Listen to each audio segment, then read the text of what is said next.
All right, good evening. We are here for our March 20th budget workshop, a budget update for personnel this evening. So given that, I'm going to turn it over to Dorothy and Christine, please.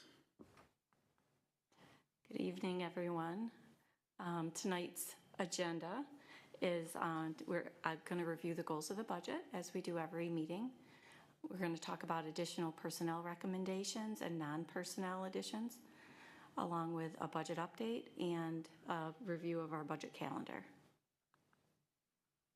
A reminder of our goals for the 25-26 school year budget: enhancing a comprehensive education that the Victor Central School District community expects, improve the alignment of the resources towards the district's strategic plan, maintain and stabilize reserves, maximize the use of every dollar spent, maximize the ability to generate aid for future years, and of course, transparency.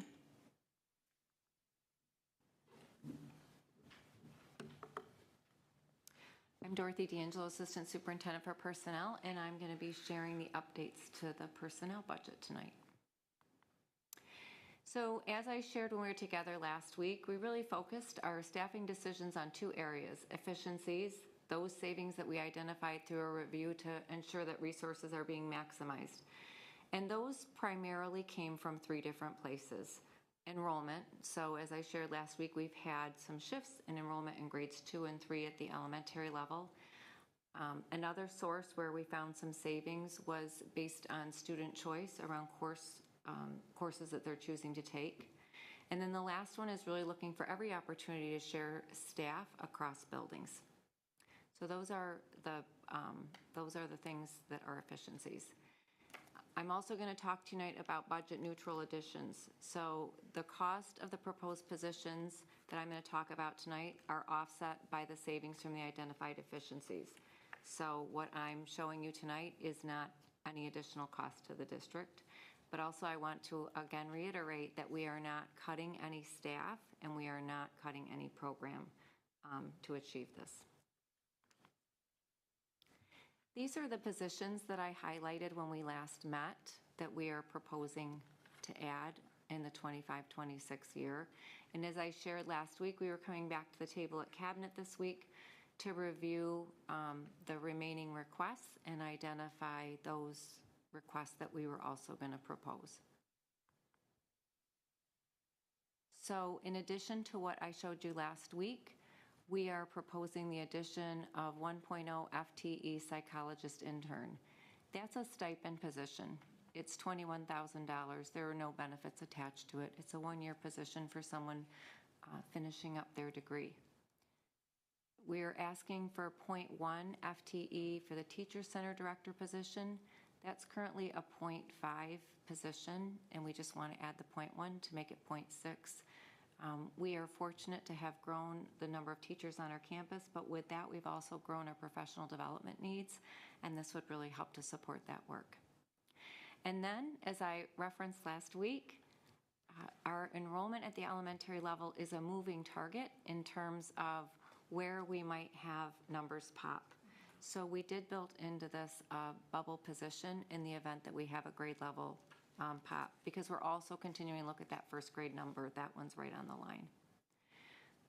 Those are the remaining positions that will take care of the efficiencies and balance that out. So everything that I've shown you is budget neutral.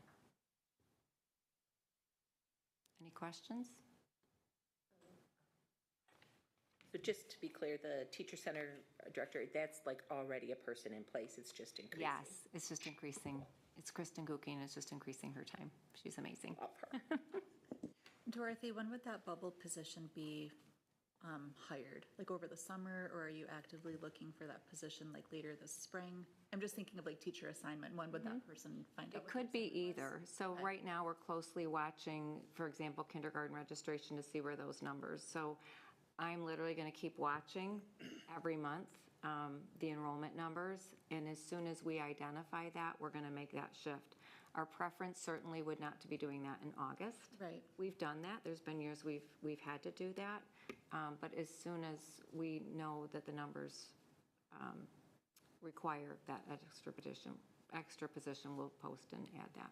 So if first grade's currently on the cusp to pop another section and then kindergarten enrollment is higher than expected, would that potentially be 2 added positions? How It would could that be potentially, managed? yep, it could potentially be 2, and I have talked with the building principals about building a variety of grade levels, looking at it, is this 13, is this 14, is this 12, is this 13? Because there are other grade levels where we could go down a section and stay within the number, that the range that we want to stay in. And so that's how we would create, there's got to be another trade-off to Right. create that other position. Okay, thank you. That one would probably be later in the summer, though, like probably June, July-ish. Okay, thanks. But certainly, because we want teachers to be able to plan and we want to be able to hire the best person for these positions that we can, we're going to watch that every month, like I said. Any other questions? The flag football piece, that's in addition to the one-time donation. The flag football this year was mostly most of the costs for everything associated with flag football were covered by donations, but we had agreed that we would take the cost of that on next year. And then, so those would just be regular coaching stipends moving forward, like Yes. everything else? Okay, thank you. Okay, moving on to give a little bit of a budget update. Looking at revenues first. As you know, we won't have a governor's budget until, hopefully, the deadline's April 1st, but, apologize. The deadline's April 1st, but we don't anticipate that that will be met. Our meeting is April 10th, so we're very hopeful that we get that information by then. But in the meantime, we're going to go with 2 different scenarios we're going to present with you tonight. We've done a lot of advocacy and, appreciate that the efforts by the board and Dr. Terranova and our teachers union representing us at those conversations. But we're projecting the potential increase of we talked about BOCES aid. I think that is a little bit low. We projected one scenario, which is flat, to where we are, which is the governor's budget. And then scenario 2 would be an increase of $200,000 on the BOCES aid and a potential $500,000 increase on the foundation aid. That would be an increase of $700,000 bottom line. Rolling that into our total revenue, looking at and adding it to local sources and federal sources. Again, you'll see that projected scenario number 1 is $105,413,095, which is pretty much exactly what we did for you last month, or last meeting. And then projected scenario number 2, it reflects that $700,000 increase in potentially for state aid.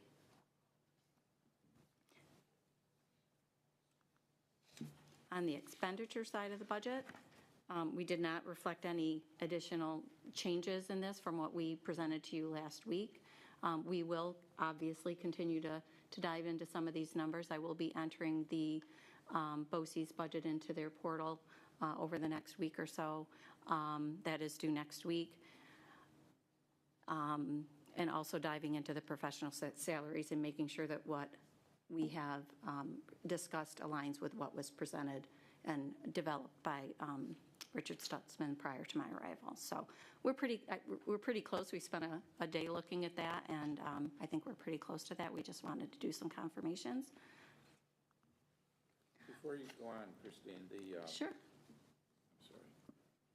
the federal sources, is there any concern over what's happening at the federal level that 100,000 is going to go away, or where's that coming? So what that is Medicaid reimbursements for the school-supported health services that we provide. So things like speech therapy, physical therapy, occupational therapy, and that is the reimbursement that we get from the state. So far this year, I spoke with Karen Ryan today, and we project that that's going to be a little over $100,000 this year. I think in prior years, we're utilizing a service that's really helping us make sure we maximize that revenue. I heard that there is a threat that might happen. I'm not sure how that would work, because that would affect I would think doctors as well. I mean, it's the same services that are being provided by medical providers. So if you're providing that service, I don't know how they don't reimburse you for that. So I'm interested to see what comes out about that. And this is as a result of the Department of Education and the continuing resolution passed by the governments that resulted in that. Is that the source of your question? Yeah. Yep, exactly. No, I at this point in time, if that went away, we would, I would imagine we would still have to provide those services. So, Okay, just fold it into our budget somehow. Okay. yep. Bridging the gap between our revenue and our expenditures, when we presented to you last month, we presented that we had a budget gap of $3.5 million. That is under the scenario of no change in our state aid from what we've presented in the past and no changes in our expenses. Scenario 2 reflects the change that we did above in the revenue in state aid of a potential increase of $700,000. And again, that's an estimate. We feel confident at this point in time, we've had several conversations, Dr. Terranova and I have, that we can, bridge the gap through allocating current year fund balance at the end of the fiscal year, and we're going to be projecting where we end up this year on that, and use of next year's contingency, and we're going to be looking at efficiencies in the budget to help bridge that gap, but we're confident that we can do that. But it is a short-term solution, not a long-term solution. Exactly. That'll take us through the next school year, and that's it. Right. At this point in time, we don't project using any of our reserves to fill this. And again, I'm going to be diving into this year's results just to see where we're at, and making sure that these numbers that we're projecting for next year are buttoned up. Again, it came late into the budget season, so I don't know some of the conversations that went into it. I do have some of that backup from Dick, and I have had conversations with people. But, we're going to continue to look at that over the next couple of weeks. So just so I'm understanding, the 24-25 end of year fund balance, that's something you're working on right now? Yes. Looking at, okay. Yes. So usually, again, in a smaller district that I was in before, I start that in about November, December. We cut off POs kind of early. We take a look at things, and we are able to project. But it's easy to do that when you've built the budget the prior year before, and you know what's in it, and you know what people are allowed to spend, and you're looking at it. So I'm going into it a little blind without a treasurer who also knows what was in it too. So we're going to take a look at that. And I think once we know that, where we're going to end up this year and what that will help us decide how we balance that next year, what we use to fill that gap, how much of this year's fund balance and how much of the contingency for next year, and what our strategy needs to be for that. But again, short term, you said it. So what are we going to do from here? I know we talked about it a little bit, but we're going to continue to monitor state aid, hopeful that we have a budget close to April 1st as possible. We're going to strategize the allocation of fund balance to bridge that gap, so the 24-25 school year end of fund balance and the 25-26 contingency reduction to help balance that. We're going to continue to refine expenses without cutting programs. And by April 10th, at that meeting is when the Board of Education would be voting on a proposed budget on what we're going to put forth to the voters. I have a commitment to you to have your budget books by April 3rd. I don't have anything to update in there. Nothing has changed from the expenditure side on what you have in there to date. But you will have an updated one if anything changes. Okay? So looking forward on our calendar for our budget, obviously to Thursday, April 10th, we're going to review the final budget and adopt it. Tuesday, May 6th is the budget hearing and meet the candidates night sponsored by the PTSA and PIE. Tuesday, May 13th is voter registration in district office. And then ultimately we'll be voting the community will be voting on the budget on Tuesday, May 20th, and the Board of Education election. Does anybody have any questions? Christine, just for clarity, and it's listed a couple times in our slides, but on the Bridging the Gap page, so Tim DeLucia asked a question about the federal sources being the $100,000. Is that the only federal money That's the only we thing. receive? That is the only federal money that we receive. Okay. That is booked in our general fund. We do have the title grants, the IDEA grant, and we also have the state UBK, but that's state. We don't foresee the state UBK being cut at all. The only thing I had heard through the continuing resolution is they have committed specifically for payment of, and they were noted specifically, the title grants except for Title II, which represents about $76,000 for the district here. Okay. So that's at risk, and that is the professional development for teachers. So I'm hopeful that that continues for us, but it is not a position in the district that we don't fund anything in the position. It would just not be additional professional development for those teachers. So then total federal aid would be approximately how much? Total federal aid outside? You had to ask me that. I don't have that sorry. number. I think it's about one. I thought it was 1.5. I think it's about We did 1.3 to ask, 1.5. And Yeah. you sent that out, so I think it was right under 1.5. Yep, 1.3 to 1.5, something in there, that range. And I just want to make sure I'm clear too, budget versus total, so that anybody listening isn't taking away it's 1.5 in the budget, right? I want to make sure that's what's so in the clear. And I agree, it would be worthwhile to get some more information and maybe look at that at another time. Right, so when, I believe at the February 17th meeting, Dick had presented that one slide that showed all of those. The one that's on there for the Title II is the only one that's at risk. The other ones have been funded per the language that's in the continuing resolution. Thank you. So, but I can get that for you, absolutely. I did want to follow up on one question that you had at the last meeting. We talked a little bit about and of course, did I even bring it? I'm going to send it to you. It was on the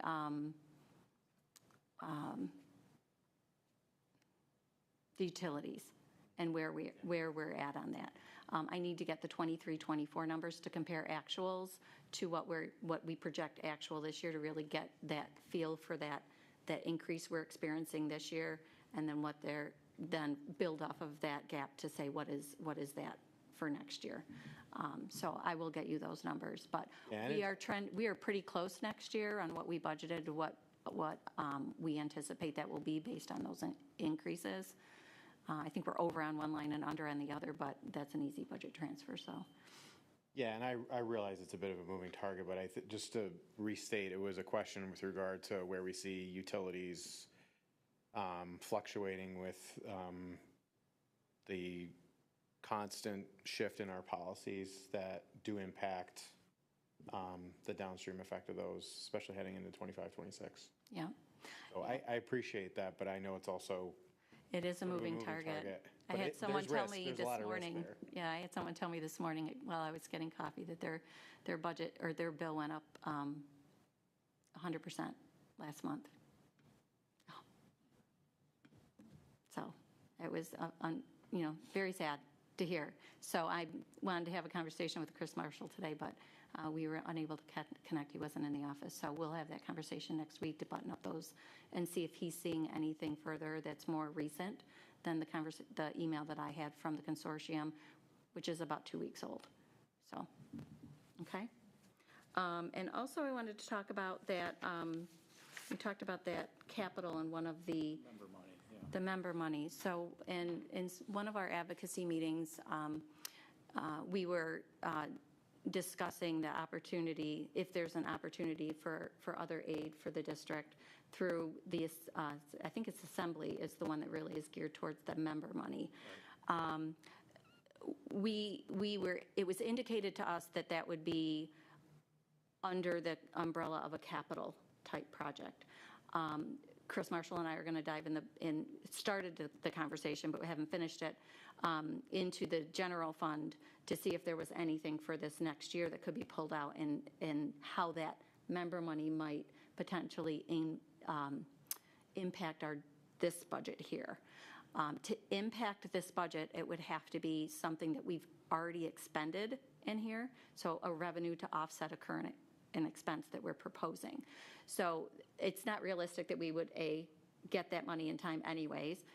B, Chris indicated that there really wasn't anything in there. You have to apply for it. You have to basically tell them this is what we're interested in doing, that type of a capital expenditure. So say, for example, you want to put speed bumps near an area that's a safety concern for students, and you send a letter to them and say that's what you want to do.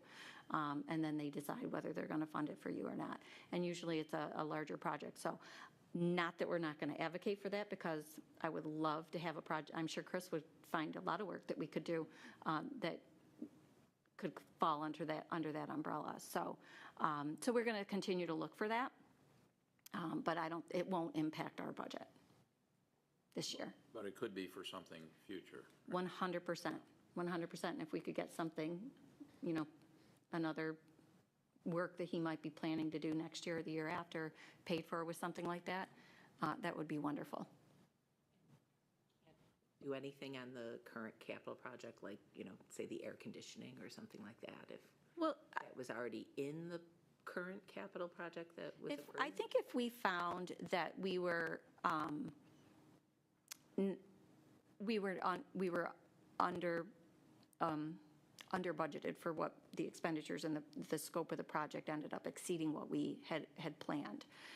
If we found at a point in time that that's the case, if we could carve out something that fit nicely into a bucket, that would be something that we would want to advocate for, that something like that, we could probably do that. But I think that that's down the road when we know where we're going to shake out. I'm a little, maybe given the pricing increases and what we're seeing, we're hearing on the side of things for steel and wood with the tariffs, that, maybe something that is very realistic. So we will be looking at that. That's specifically why I asked for those folks to weigh in on that particular issue. Yeah. Sounds like they are anticipating it. Yeah. Yeah. Yes. But, I think they build in contingencies when they're planning the budget for the project. So they feel comfortable. I don't want to say confident, but I think they feel comfortable. But yes, there is that risk, and those are options. Another thing, again, that I had done in a previous district that we could also do is, we have the 100K capital projects, that capital outlay, they call them every year. You get your aid the very next year. So if our aid is 78% and we do a $100,000 project, we get aid that very next year for $78,000, which is nice. It's not spread out over 15 years like a bigger capital project. Again, it's nice for carpeting a wing of a building, that kind of thing. So those are small things. So in a previous district that I was in, we carved out a room divider and bleachers that was in the project that we needed to cut costs out of the project. We did it via capital outlay in a subsequent year, and we're able to save $100,000 out of the project. So. Quick question. So I take it the Assembly Senate budget that Jen Lunsford was kind of thinking she might have access to, she didn't have access to? We've received nothing on that. Okay. I don't, and usually Questar and ASBO, who are good advocates, so Questar is state aid planning, it's the Questar BOCES, and they partner with the people at state aid. Usually if there is runs at that level and they have access to that, they get that right out to us. I've seen nothing from them, and they tend to be my source. And you guys know there's also NISCUS and NISBA that also are desperately trying to grasp and gather those numbers for everyone. We've seen nothing at the granular level. We do know what they've suggested. I don't think that there's really anything that's going to impact our district. I do know, I think I put note on here, the library materials aid potentially is a proposal to move that from $525 a student, or from $625 a student to $1150 a student. That would be $22,000, again, right in our library budget, which would be nice. But the Senate recommendations really aren't impactful to Victor. That's the one that recommends the 3% increase minimum, and we're at 4.29, so that's not going to impact us.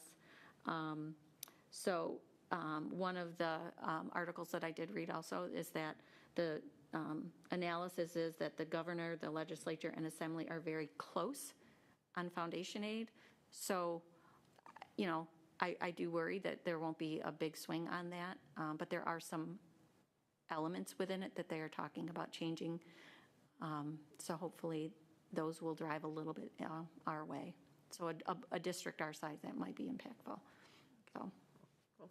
And then just a clarity question, because as I was looking through some of the numbers and stuff like that, when you're doing the personnel budget, you're looking at the current salaries and just moving it forward, and then retirements shake out later. So when those were developed, that did not that you have in your book, that did not reflect any of the retirements.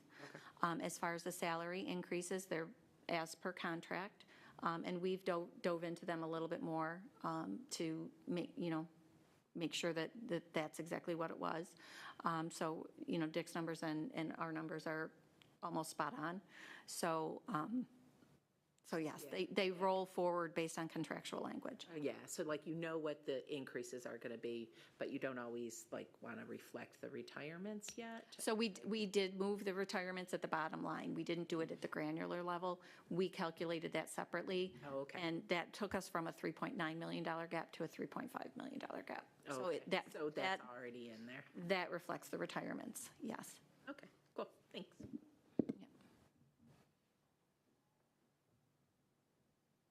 Okay, anything else? So, hearing nothing else, it looks like we have had a workshop. All right, thank you, everyone.